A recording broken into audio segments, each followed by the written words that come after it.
Shalom, Bapak, Ibu, Saudara yang dikasihi oleh Tuhan. Tuhan Yesus memberkati. Nah, pada kesempatan hari ini, kembali kita mau mendengarkan firman Tuhan. Mari kita berdoa terlebih dahulu. Bapa di dalam sorga, di dalam nama Tuhan Yesus, kami senantiasa menaikkan ucapan syukur, sebab kami masih diberi kesempatan untuk mendengarkan firman. Berkati hamba-Mu yang menyampaikan, bahkan kami semua yang mendengarkan. Mari Roh Kudus urapi kami semua, sehingga firman-Mu boleh tertanam dalam tanah hati kami yang paling subur, sehingga boleh berbuah maksimal dalam hidup kami. Kami serahkan semuanya dalam tangan-Mu, di dalam nama Tuhan Yesus Kristus. Haleluya. Amin. Shalom Bapak, Ibu, Saudara yang dikasihi oleh Tuhan. Nah, pada kesempatan hari ini saya ingin menyampaikan tentang menderita karena Kristus, bergembiralah. Menderita karena Kristus, bergembiralah. Mari kita mau baca dalam 1 Petrus 4 ayat 12 sampai 19. Saudara-saudara yang kekasih, janganlah kamu heran akan nyala api siksaan yang datang kepadamu sebagai ujian, seolah-olah ada sesuatu yang luar biasa terjadi atas kamu. Sebaliknya, bersukacitalah sesuai dengan bagian yang kamu dapat dalam penderitaan Kristus, supaya kamu juga boleh bergembira dan bersukacita pada waktu Ia menyatakan kemuliaannya. Berbahagialah kamu jika kamu dinista karena nama Kristus, sebab roh kemuliaan yaitu roh Allah ada padamu. Janganlah ada di antara kamu yang harus menderita sebagai pembunuh atau pencuri atau penjahat atau pengacau. Tetapi jika ia menderita sebagai orang Kristen, maka janganlah ia malu, melainkan hendaklah ia memuliakan Allah dalam nama Kristus. Karena sekarang telah tiba saatnya penghakiman dimulai daripada rumah Allah sendiri yang harus pertama-tama dihakimi. Dan jika penghakiman itu dimulai pada kita, bagaimanakah kesudahannya dengan mereka yang tidak percaya pada Injil Allah? Dan jika orang benar hampir-hampir tidak diselamatkan, apakah yang akan terjadi dengan orang fasik dan orang berdosa? 19.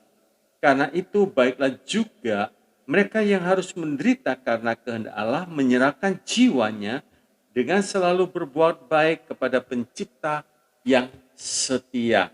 Nah, kita melihat di dalam 1 Petrus 4, 12, 19, dijelaskan dan ditekankan, kalau kita menderita karena Kristus, sebaliknya bersukacitalah, ya, bergembiralah. Tetapi jangan kita menderita karena kesalahan kita, ya. Itu tidak ada janji daripada Tuhan.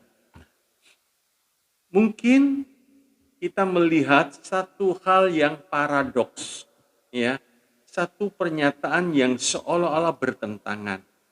Mungkin kita ingat beberapa ayat firman Tuhan, bukankah kalau kita mengikuti Tuhan Yesus itu bahagia, senang, dijaga, dilindungi? Jawabannya iya. Iya memang. Tapi di satu sisi ada maksud dan rencana Tuhan. Kalau sampai kita diizinkan menderita karena Kristus, ada rencana Tuhan yang indah bagi kita. Sebab itu kita mesti bisa mengerti, ya, memahami, sehingga kita bisa bersikap dengan baik. Ya. Dalam Mazmur 34 ayat 20, itu dikatakan memang, saudaraku, Mazmur 34 ayat yang ke-20, kemalangan orang benar banyak, tetapi Tuhan melepaskan dia dari semuanya. Jadi orang benar, orang yang percaya Tuhan Yesus tidak dijanjikan bahwa dia tidak akan mengalami kesukaran. Tetapi kalau kita mengalami kesukaran karena Kristus, Tuhan menginginkan kita supaya kita tetap bersukacita, bergembira. Karena janji Tuhan dalam 1 Petrus 4:14 tadi kita sudah baca, kita ada roh kemuliaan Tuhan dalam kehidupan kita. Nah, kita dalam hal ini renungkan baik-baik. Ya, renungkan baik-baik. Kalau kita diizinkan menderita karena Kristus, ya, itu artinya menderita karena kebenaran. Ya. Mari kita melihat Matius 5 ayat 10 sampai 12. Berbahagialah orang yang dianiaya oleh sebab kebenaran, karena merekalah yang empunya kerajaan sorga. Berbahagialah kamu jika karena aku kamu dicela dan dianiaya dan kepadamu difitnahkan segala yang jahat. Bersukacitalah dan bergembiralah, karena upamu besar di sorga, sebab demikian juga telah dianiaya nabi-nabi yang sebelum kamu. Jadi pengikut Kristus itu memang, kalau saya boleh katakan, pelajaran wajibnya adalah menderita salib, menderita karena Kristus. Tapi berbahagia sebab kita yang mempunyai kerajaan surga. Nah, renungkan setiap orang, ya, setiap orang kalau ditanya, maukah saudara hidup menderita? Ya, mereka mungkin pikir, saudara, yang bertanya ini masih waras atau ada gangguan, ya. Mereka pasti akan mengatakan tidak mau. Kalau bisa tidak mau, ya. Memang, saudaraku, orang mengatakan saya tidak mau, tapi pada kenyataan kehidupan ini seakan-akan, seolah-olah kita keluar masuk dari satu penderitaan ke penderitaan yang lain, dari satu masalah ke masalah yang lain. Kalau kita membaca kitab Ayub mulai dari pasal 1 sudah mulai ada penderitaan. Sampai di pasal 42 baru berhenti penderitaan itu dan Ayub keluar sebagai pemenang. Ya. Tetapi saudaraku, pertanyaan yang sama kalau kita pertanyakan kepada orang beriman, maukah saudara menderita karena Kristus? Ya. Orang beriman yang mata rohaninya terbuka, mereka akan berkata, menderita karena Kristus itu anugerah. Duh, gak keliru Pak. Kalau anugerah, bukannya kita tidak menderita. Coba kita melihat Filipi 1 ayat yang ke-29, saya bacakan dalam terjemahan lama. Karena kepada kamu ini sudah dianugerahkan oleh karena Kristus, bukan saja percaya akan Dia, melainkan menderita sengsara juga karena Dia. Jadi sengsara itu saya katakan itu termasuk pelajaran kekristenan, ya, selagi kita menumpang di dalam dunia ini. Sebab Kristus sendiri itu disempurnakan dengan banyak penderitaan, banyak sengsara. Ya. Sekarang kita melihat, saudaraku, hal yang terpenting saat kita menghadapi penderitaan atau masalah bukanlah seberapa besar masalah tersebut. Jadi di saat kita menghadapi penderitaan, menghadapi masalah, bukan seberapa besar masalah tersebut, melainkan bagaimana cara kita memandang sebuah masalah. Ya. Jadi permasalahan yang sama datang kepada orang beriman si A, datang juga kepada orang beriman si B. Nah, cara pandang orang beriman si A dan si B itu menentukan sikapnya. Ya. Kalau si A memandang penderitaan itu, wah celaka, wah payah kita, maka dia akan bersikap hal-hal yang negatif. Tapi kalau si B memandang penderitaan itu dengan berkata, oh pencobaan yang aku terima ini tidak akan melebihi kekuatanku dan pasti jadi kebaikan bagi orang yang mengasihi Tuhan. Maka sikapnya berbeda. Sama-sama orang beriman, tapi cara memandang permasalahan itu beda. Ya. Yang satu memandang berakar di dalam firman Tuhan sehingga mulutnya berkata-kata yang sesuai dengan firman Tuhan. Kalau saudara perhatikan, waktu Ayub menderita, itu memang menurut kita, ya, menurut kita. Tapi Tuhan sudah ukur, sudah timbang, pas. Tidak melebihi kekuatannya, bahkan masih ada saldo kekuatan yang Tuhan berikan kepada Ayub, sehingga Ayub berkata di dalam Ayub 1 ayat yang ke-21 dikatakan, katanya, dengan telanjang aku keluar dari kandungan ibuku, dengan telanjang juga aku akan kembali ke dalamnya. Tuhan yang memberi, Tuhan yang mengambil. Terpujilah nama Tuhan. 22, perhatikan. Dalam kesemuanya itu Ayub tidak berbuat dosa dan tidak menuduh Allah berbuat yang kurang patut. Jadi kita melihat dalam semuanya itu firman Tuhan mengatakan Ayub tidak berbuat dosa dan tidak menuduh Allah berbuat yang kurang patut. Karena Ayub memposisikan permasalahan yang datang itu sesuai dengan firman Tuhan. Dan dia ingat, waktu aku lahir, aku tidak bawa apa-apa. Tidak bawa. Juga pada waktu aku pulang, aku tidak membawa apa-apa. Jadi dengan kata lain dia berkata, segala puji bagi Tuhan. Nah, ini kunci kemenangan Ayub di dalam menghadapi permasalahan.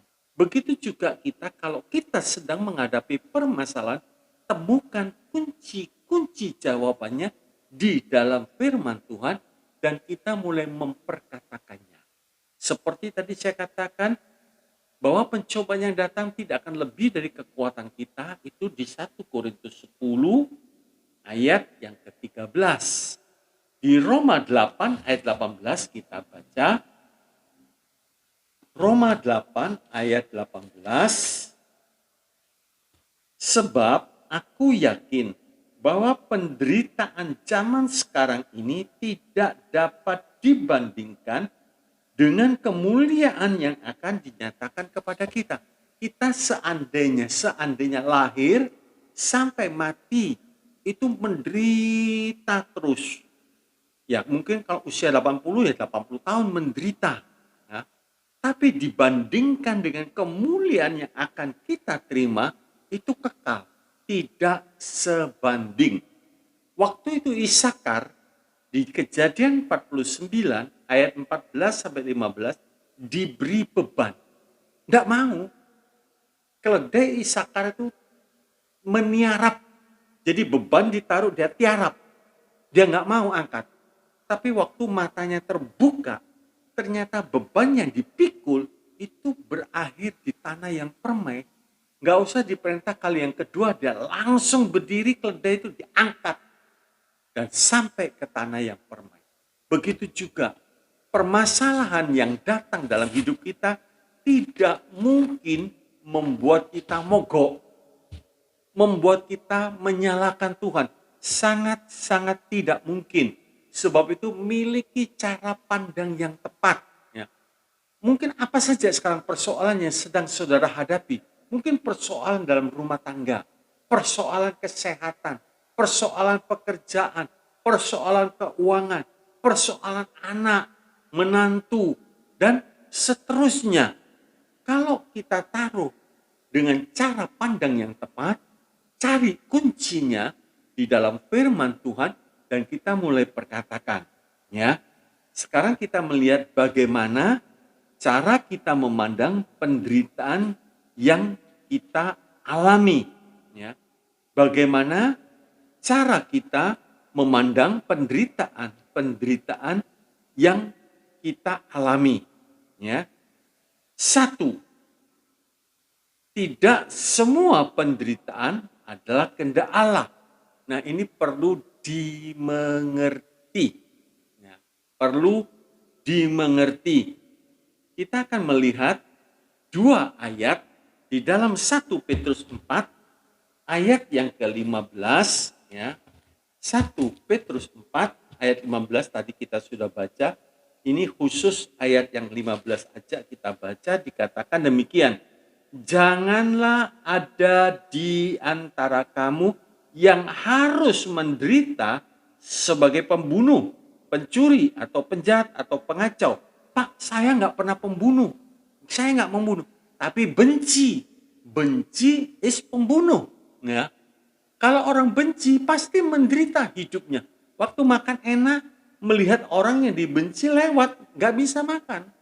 Nggak bisa makan, nggak bisa nikmat hidup ini. Amsal 26 ayat yang ke-17. Amsal 26 ayat 17.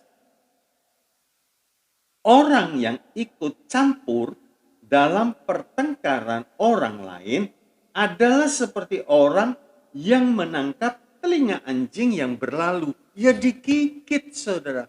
Ya bahaya. Ya susah. Anjing lewat dipegang telinganya, gigit. Pasti gigit. Begitu juga ya, kalau orang beriman mengerti bahwa kalau dia menderita, cek hidupnya benar atau karena salah. Kalau orang berkata bohong, terus dimaki-maki orang, yaitu bukan menderita karena kebenaran, menderita karena salahnya. Ya.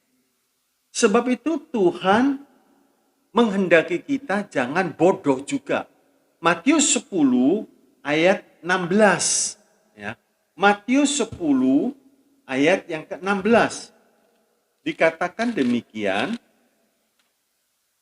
lihat, aku mengutus kamu seperti domba ke tengah-tengah serigala. Sebab itu hendaklah kamu cerdik seperti ular dan tulus seperti merpati. Dengan kata lain, jangan bodoh. Kalau satu orang pinjam uang ke kita, terus nggak bayar, terus pinjam lagi, ya kasihlah karena Kristus. Kasih, sudah. Nggak bayar lagi, pinjam lagi, nggak bayar lagi, ya kita namanya bodoh. Ya, kita bodoh. Sebab itu Tuhan mengatakan kita mesti cerdik.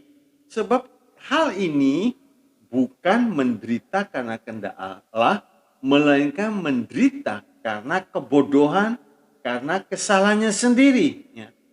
Dalam kehidupan kita saat ini, selain beberapa penderitaan di atas, maka ada juga beberapa akibat kesalahan kita sendiri. Ya. Seperti penderitaan yang sebetulnya kita nggak perlu alami.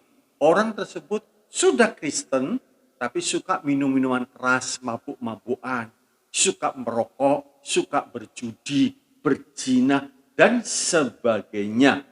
Memakai motor tanpa helm, kecelakaan. Tuhan, kenapa kepala saya begini? Ya, ada aturan, saudara. Ya. Nah, hal-hal seperti ini menderita karena kesalahan.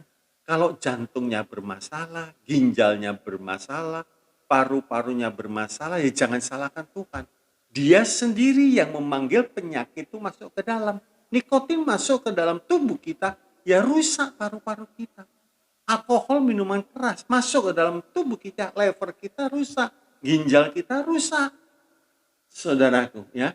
Yang kedua, Allah mengizinkan penderitaan agar kita berpegang pada firman-Nya, ya. Jadi kalau jalannya mulus begitu, kadang-kadang bisa lupa, ya. Bisa lupa sama firman. Nah, sebab itu Daud memberitahu di dalam Mazmur 119 ayat 67 dan 71. Mazmur 119 ayat 67, sebelum aku tertindas, aku menyimpang. Tetapi sekarang aku berpegang pada janjimu. Jadi waktu Daud tertindas baru ingat, wah dia pegang firman Tuhan. Dah, dia kembali kepada firman Tuhan 71. Bahwa aku tertindas itu baik bagiku, supaya aku belajar ketetapan-ketetapanmu. Jadi ada maksud Tuhan, kalau Tuhan mengizinkan penderitaan, supaya kita belajar memegang firman Tuhan, jangan belajar mempercayai diri sendiri, berharap kepada diri sendiri. Tidak bisa. Tanpa Tuhan nggak apa-apa kok bisa.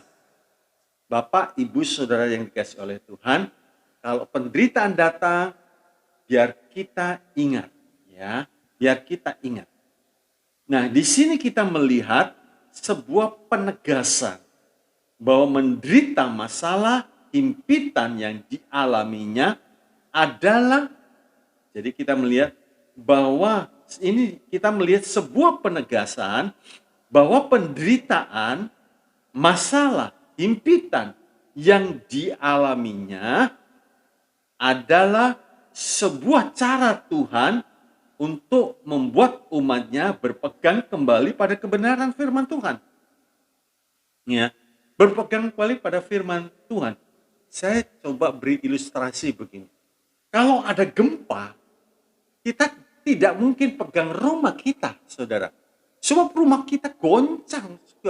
Kita berusaha keluar lari, menyelamatkan diri di tempat yang terbuka. Mungkin di jalan, mungkin di mana, pokoknya yang jauh dari bangunan.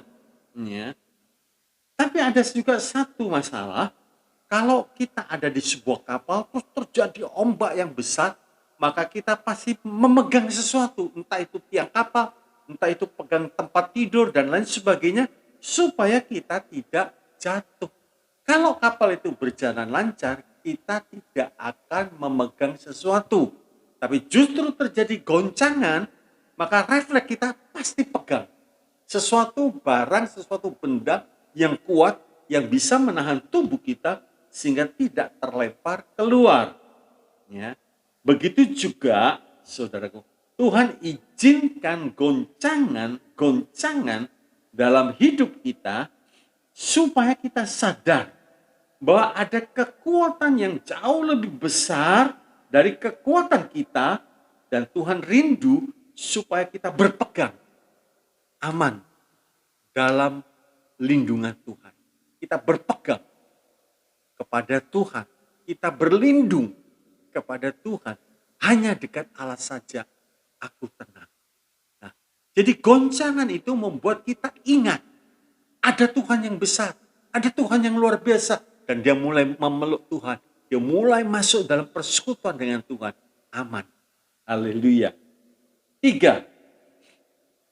Allah mengizinkan penderitaan untuk sebuah proses. Nah, Bapak Ibu yang dikasihi oleh Tuhan, kalau kita baca dalam Kejadian pasal 39 sampai pasal 45, kita melihat betapa hebatnya Yusuf diproses, ya, oleh tangan Tuhan. Baik lewat saudaranya, baik lewat penjara, baik lewat fitnahan istri Potifar. Saudaraku, semua proses itu dengan satu tujuan, Tuhan ingin mengangkat Yusuf menjadi orang yang top nomor 2 di Mesir. Tapi lewat proses yang harus dijalani. Nah, kalau proses demi proses itu terjadi, Allah punya tujuan khusus seperti kepada Yusuf, ya. Sebab melalui hidup Yusuf ini ternyata Tuhan ingin menyelamatkan satu bangsa, yaitu bangsa Israel yang waktu itu 70 orang yang pindah ke Mesir, dan gara-gara Yusuf sudah lulus dalam proses, dia menjadi orang nomor 2 dan dia punya kemampuan untuk menghidupi 70 orang yang datang di Mesir. Haleluya. Kalau kita melihat proses, memang tidak nyaman, saudara, ya. Tapi kalau kita tahu setelah proses ini jadi apa, baru kita bisa mengerti, ya. Kalau saya beri contoh begini, kalau kita melihat bangunan, terus tanahnya sekitarnya ditutupi seng, ini bangun apa ya, kok jelek ya, kok seng melulu. Karena proses di dalam atau di belakang seng itu belum selesai. Kita tidak tahu, kita hanya melihat seng di luar sebagai bentuk penutup yang gak ada bagusnya, saudara. Tapi setelah lewat sekian lama, waktu seng itu dibak, wow, ada sebuah bangunan yang luar biasa, megah sekali, karena prosesnya sudah selesai. Begitu juga waktu proses Yusuf selesai, Yusuf menjadi orang yang indah. Dia berkata, memang engkau mereka-reka yang jahat, tetapi Tuhan mereka-rekakan yang baik. Setelah proses itu, kehidupan Yusuf berubah, saudara. Indah. Sampai dia punya pengharapan yang begitu kuat, begitu yakin, begitu kokoh, menyuruh saudara-saudaranya bersumpah, nanti kamu akan keluar. Kamu tidak tinggal di Mesir. Bawa tulang-tulangku. Oh, haleluya. Haleluya. Ini luar biasa. Memang Tuhan tidak langsung mengangkat, menjadikan Yusuf orang kedua di Mesir. Kalau tanpa proses, saudara ingat Adam dan Hawa diciptakan sempurna, tidak mengalami proses, ditaruh di Taman Eden. Begitu kena cobaan sedikit jatuh. Saudara menjadi orang yang tangguh, yang kuat, yang berkemenangan, karena hidup saudara sudah mengalami banyak proses dan saudara menang. Sehingga pada waktu diperhadapkan dengan berbagai macam kesukaran, seperti Daud berkata, terpujilah Tuhan yang melatih tanganku untuk berperang. Proses demi proses membuat hidup rohani kita menjadi indah, menjadi mulia. Kita tidak mungkin menjadi mulia tanpa proses. Berlian itu diproses, saudaraku. Berapa segi sampai akhirnya harganya mahal. Ya. Sebab itu, saudaraku, apabila saat ini kita menghadapi masalah demi masalah, maka kita harus tetap memiliki keyakinan bahwa Allah sedang memproses hidup kita. Bapak, Ibu, Saudara yang dikasihi oleh Tuhan, saudara tahu penjunan waktu melihat tanah liat, dia lihat, oh ini perlu diproses, dibanting, dibuang, kerikil-kerikil batu kecil dibuang, banting. Mungkin tanah liat itu kalau bisa berkata, sudah cukup, apanya lagi? Sampai menjadi liat begitu rupa dan bersih. Setelah selesai, baru tangan sang penjunan masuk ke dalam tanah liat dan mulai dibentuk. Diputar begitu hebat. Wah, kalau melihat sebuah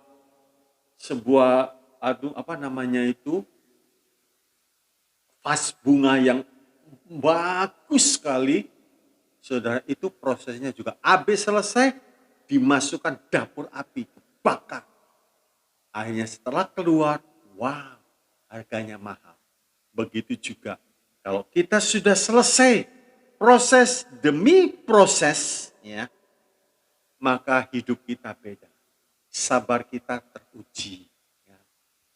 Kemurahan kita teruji, kasih kita teruji, kerendahan hati kita teruji.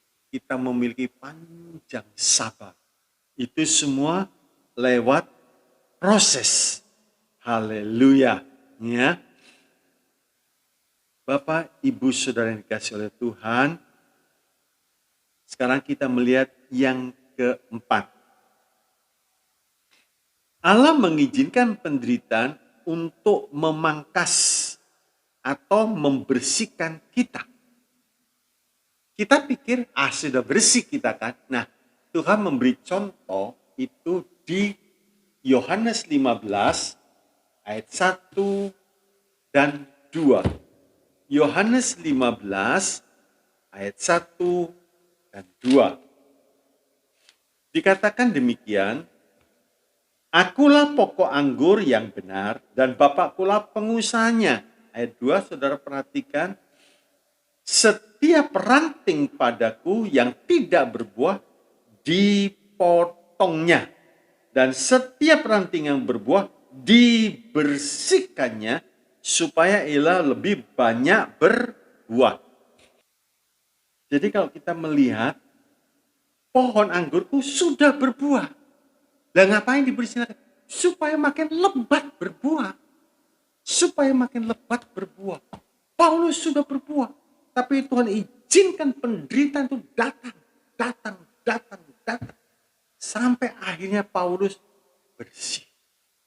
Dan Paulus berkata, ikutlah teladanku seperti aku mengikuti teladan Kristus. Jadi hidup Paulus dibersihkan. Akhirnya bersih, saudaraku. Ya. Setiap ranting tidak dipotong, kecuali tidak berbuah, dipotong. Tapi kalau ranting itu berbuah, dibersihkan, supaya kotoran-kotorannya rontok, dan keluar cabang-cabang yang baru, dan berbuah makin lebat. Ya. Begitu juga saudaraku, agar kehidupan kekristenan kita dapat menghasilkan buah, maka Allah perlu membersihkan sisi-sisi tertentu dalam hidup kita. Itu hidup kita tuh dalam setiap segi kehidupan, Tuhan merindukan supaya kita kudus dalam setiap segi kehidupan kita. Bukan hanya segi keuangan, bukan hanya segi kerendahan hati, tapi segi-segi yang lain itu perlu dibersihkan supaya makin berbuah maksimal, bertumbuh sampai pada kesempurnaan. Haleluya. Ketika Allah membersihkan sifat-sifat atau kebiasaan buruk kita, memang itu menyakitkan, membuat kita menderita. Mungkin kebiasaan buruk itu suka bohong. Sedikit-sedikit bohong. Kalau mungkin ada tamu datang, si bapak ada di dalam. Si anak suruh keluar, bilang, papa tidak ada di rumah. Tapi si anak ini cerdik. Waktu tamu itu datang, kata papa tidak ada di rumah. Nah, saudaraku, ya, kebiasaan ini, ada juga kebiasaan suka benci terus. Kalau ditegur, belajar mengampuni. Marah dia. Orang seperti itu diampuni. Dia menyakiti kita. Dia membuat susah kita. Gak bisa. Padahal kebencian itu sudah 2 tahun lewat. Seperti Yoab. Benci 2 tahun. Akhirnya pada waktu dapat kesempatan. Dia bunuh orang yang bikin susah. Ya. Bapak Ibu Saudara yang dikasih oleh Tuhan. Tapi kalau orang itu mau menerima teguran, saudaraku, dia hidupnya berubah. Indah. Contoh, Petrus. Itu ditegur Tuhan Yesus gak main-main, saudara. Waktu Petrus berkata, coba kita lihat di dalam Matius 16. ayat yang ke-23, Petrus berkata demikian. Di dalam ayat 22, tetapi Petrus menarik Yesus ke samping dan menegur dia, katanya, Tuhan, kiranya Allah menjauhkan hal itu. Hal itu sekali-kali takkan menimpa engkau. Ini kan baik, saudara. Maksudnya, jangan sampai kesukaran itu menimpa Kristus, menimpa Tuhan.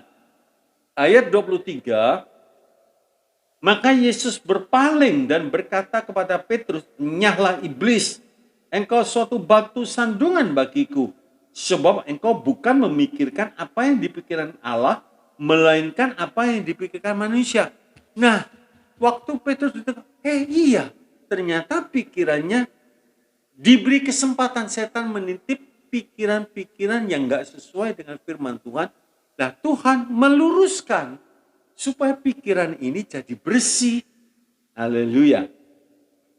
Tetapi kita melihat yang menjadi masalah itu banyak atau sedikit, saya tidak jelas, banyak anak Tuhan yang tidak bersedia dibersihkan oleh Tuhan.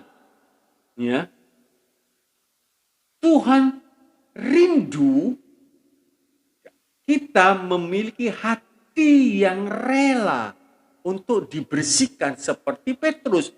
Petrus pun pernah ditegur oleh Paulus. Akhirnya Petrus jadi indah. Nah, ditegur oleh Paulus. Yang kelima, Allah mengizinkan penderitaan untuk mengeluarkan kotoran-kotoran. Ya, tadi membersihkan, ini mengeluarkan kotoran-kotoran. Allah menginginkan agar kita memiliki hati dan pikiran yang bersih. Coba kita melihat Efesus 4 ayat yang ke-22 dan 31. Efesus 4, 22 dan 31. Dikatakan demikian, yaitu bahwa kamu berhubung dengan kehidupan kamu yang dahulu harus menanggalkan manusia lama yang menemui kebinasaannya oleh nafsunya yang menyesatkan. 31. Segala kepahitan, kegeraman, kemarahan, pertikaian, dan fitnah hendaklah dibuang dari antara kamu. Demikian pula segala kejahatan dibuang. Apa yang dibuang? Mungkin pahit hatinya kepada seseorang, geram, marah, pertikaian, fitnah. Buang, jangan disimpan. Tetapi orang Kristen menyimpan. Nah, ini kotoran-kotoran yang tidak kelihatan karena di pikiran dan di hati. Ya, tidak kelihatan, disimpan. Pokoknya kalau nggak suka dengan seseorang disimpan 5 tahun pun kuat nyimpan, ya. Jadi saudaraku, kalau ada kesukaran, Tuhan mengizinkan supaya kita terus makin dibersihkan, karena Tuhan punya rencana begini, mendirikan jemaatnya di hadapan Tuhan tanpa cacat, tanpa celah. Kalau masih ada kotor, benci, iri, fitnah dibiarkan, ya nggak mungkin.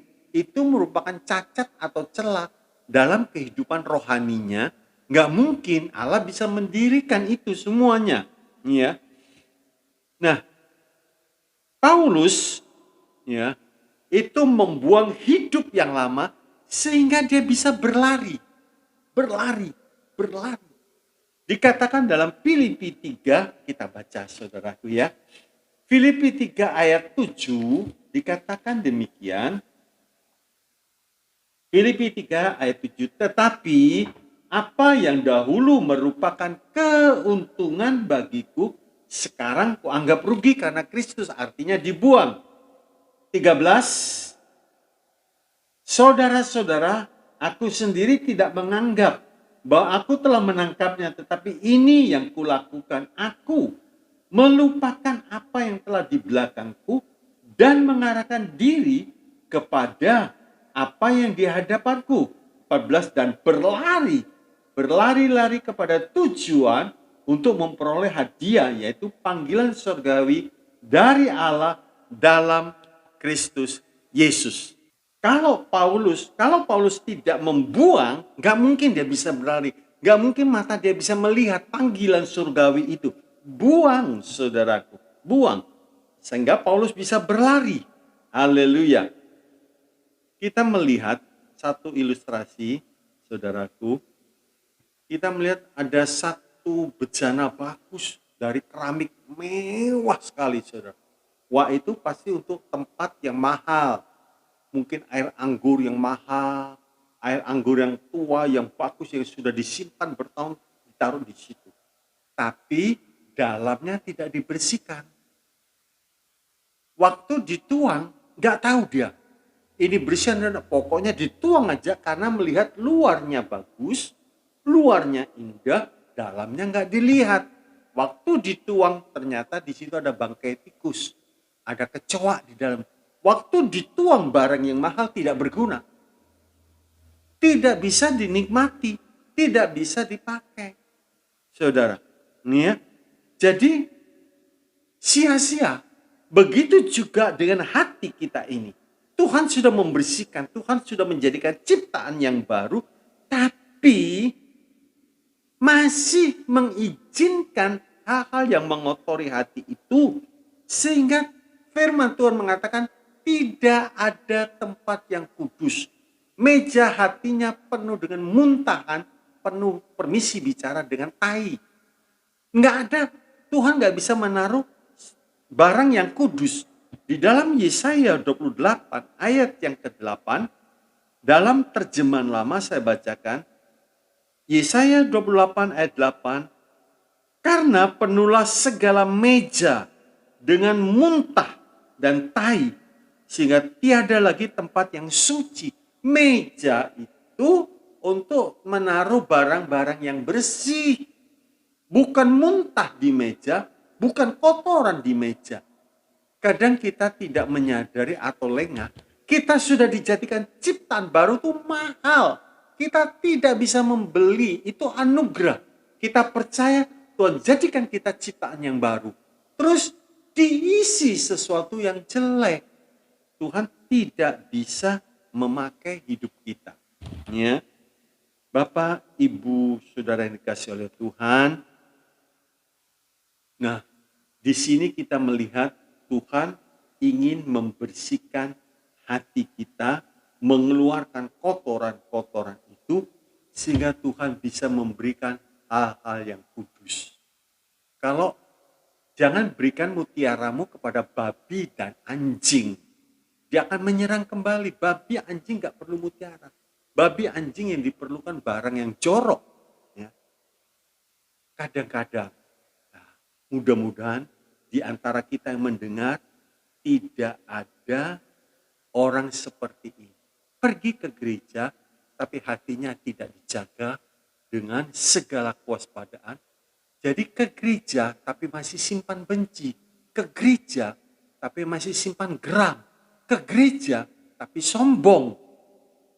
Ke gereja, masih berkelahi, marah, dan lain sebagainya. Hatinya penuh kotor. Gimana pada waktu mendengarkan firman Allah, firman itu mendapat tempat? Tidak mungkin. Nah, di sini perlu dibersihkan. Ya, hati dan pikirannya. 6. Allah mengizinkan penderitaan agar kita kembali pada jalan. Sebab biasanya, saudara, kalau orang menderita, terus dia ingat, Tuhan tolonglah aku. Tuhan Yesus sertai aku. Nah, sama dengan Yunus. Yunus salah. Yunus Niniwe, enggak Tuhan, Tarsis. Dia naik kapal aman, dia pikir sudah jauh dari Tuhan. Dia sembunyi di bagian bawah, dia tidur dengan nyenyak. Aman kan? Nah, justru Tuhan datangkan goncangan yang hebat. Tuhan izinkan kapal yang besar itu mau tenggelam. Orang-orang bingung, saudara. Ini orang tidur bisa nyenyak. Kapal oleng begini rupa, dibangunin. Ternyata Yunus sadar. Lewat keadaan yang dahsyat itu dia berkata, aku penyebabnya. Angkat aku, lempar aku ke laut. Ya orang gak mau, saudaraku. Bingung. Aku, siapa sih kamu? Terus dia cerita bahwa Tuhan memanggil aku ke Niniwe, tapi aku pergi ke Tarsis. Angkat, buang. Begitu dibuang, lu langsung teduh. Nah, waktu itu karena kemurahan Tuhan, Tuhan izinkan ikan besar makan Yunus, tapi tidak dilumat habis. Di dalam perut ikan, Yunus 2, berdoalah Yunus. Nah, ini dia. Ini dia. Bapak Ibu Saudara yang dikasih oleh Tuhan, penderitaan agar kita kembali pada jalannya. Tuhan menghukum, memproses kita bukan untuk membinasakan. Supaya kita sadar, kesimpulannya, satu, kalau kita mengalami penderitaan, jangan langsung menyalahkan Tuhan. Percuma, sia-sia ke gereja, sia-sia berdoa, sia-sia. Itu tidak sia-sia, saudaraku. Ya. Yang kedua, kesulitan atau penderitaan bisa jadi akibat kesalahan kita. Nah, kalau ini penderitaan karena kesalahan kita, tidak ada jalan lain ya kita minta ampun. Kita bertobat. Jika engkau mengaku salahmu, maka Allah itu setia dan adil. Dia ampuni. 3. Kalau penderitaan atau kesulitan karena Tuhan, karena kita setia di jalan karena Tuhan, pasti Tuhan punya maksud tertentu bagi orang itu. Tuhan mau mempromosikan setinggi mungkin. Yusuf jadi anak kesayangan Yakub, nggak cukup. Diproses oleh Tuhan, dilempar ke atas sampai menjadi orang nomor 2. Daniel sudah indah, akhirnya jadi kepala dari 120 orang menteri. Haleluya. Paulus sampai melihat malaikat Tuhan berdiri sisinya. Semua mengalami proses. 4. Hadapi setiap penderitaan dengan penuh syukur. Ya. Hadapi setiap penderitaan dengan penuh syukur. Dan yang pasti Tuhan akan membuat indah pada waktunya. Bapak, Ibu, Saudara yang dikasihi oleh Tuhan, kesulitan, kesukaran apa yang sedang kita alami saat ini? Ya, kesulitan karena Kristus, jangan takut bersyukur. Tapi kalau kesulitan, kesukaran karena salah kita sendiri, ya bertobat. Ya. Kiranya Tuhan Yesus memberikan kekuatan, menolong, menopang kita, sehingga di dalam kesulitan, kesukaran ini, kita keluar sebagai pemenang. Sesulit apapun, Tuhan memanggil kita. Seperti Yunus antara hidup dan mati, lebih banyak ke arah matinya daripada ke hidup. Tapi waktu Yunus berseru kepada Tuhan, Tuhan melepaskan dengan cara yang ajaib. Begitu juga pada saat ini, setelah kita mendengarkan firman Tuhan, kalau ada kesukaran seperti hidup mati, banyak kematinya, berserulah kepada Tuhan, cari penyebabnya. Kalau ada salah, selesaikan. Tuhan akan memberi kehidupan dan hidup dengan berkelimpahan. Haleluya. Tuhan Yesus memberkati. Mari kita berdoa. Bapa di dalam sorga, kami sangat bangga. Kami bersyukur. Kami memiliki Tuhan. Kami memiliki janji-janjinya yang hidup. Yang bisa dipercaya dan menjadi kenyataan. Bapa, mungkin saat ini ada yang lemah. Ada yang bimbang, ada yang ragu-ragu. Tuhan tolong, Tuhan topang. Mungkin mengalami begitu panjang kesukaran ini. Seperti perempuan yang meleleh darah, 12 tahun. Tapi di saat dia bisa memandang Engkau, di saat dia bisa melihat Tuhan, maka imannya timbul. Kalau aku menjamah jubahnya, aku pasti sembuh. Begitu juga pada saat ini, seberat, sehebat apapun kesukaran yang dialami oleh umat ini. Di saat dia memandang kebenaran firman-Mu, biar dia boleh memandang wajah. Dan Engkau menyinari umat-Mu dengan wajah, sehingga mereka boleh mengalami damai sejahtera, sukacita, dan pertolongan Tuhan pasti tepat pada waktunya. Hamba-Mu berdoa, tolong Tuhan, tolong Tuhan. Berkati ya Tuhan. Di tengah-tengah masa yang sulit ini, kami percaya Tuhan tidak pernah lalai menepati janjinya. Tuhan tidak tergantung dari sikon, sesulit apapun, sehebat apapun kesukaan. Tuhan sanggup membuka pintu-pintu berkat, sehingga umat-Mu boleh mengalami berkat dari Tuhan secara ajaib. Mujizat-Mu pasti terjadi. Terima kasih, berkati umat-Mu, berkati saat dia bekerja, saat dia keluar, saat dia kembali ke rumah. Berkati ya Tuhan, berkati Tuhan, berkati. Baik rumah tangga, kesehatannya, keluarganya, masa mudanya, pelayanannya Tuhan, berkati. Kami serahkan semuanya dalam tangan-Mu, di dalam nama Tuhan Yesus, hamba-Mu bersyukur dan berserah. Mari kita mau angkat tangan kita. Bapak, Ibu, Saudara yang dikasihi oleh Tuhan, terimalah saat ini berkat kasih dari Allah Bapa, damai sejahtera, sukacita, dan anugerah dari Tuhan kita Yesus Kristus, kuasa di dalam persekutuan Allah Roh Kudus, limpah dengan karunia-karunia roh dan buah roh, melengkapi kita, mempersiapkan hidup kita, sehingga hidup kita selalu berkemenangan bersama dengan Tuhan Yesus.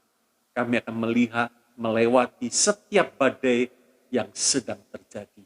Dalam nama Yesus, berkat ini diberikan. Haleluya. Amin. Shalom, Tuhan Yesus memberkati.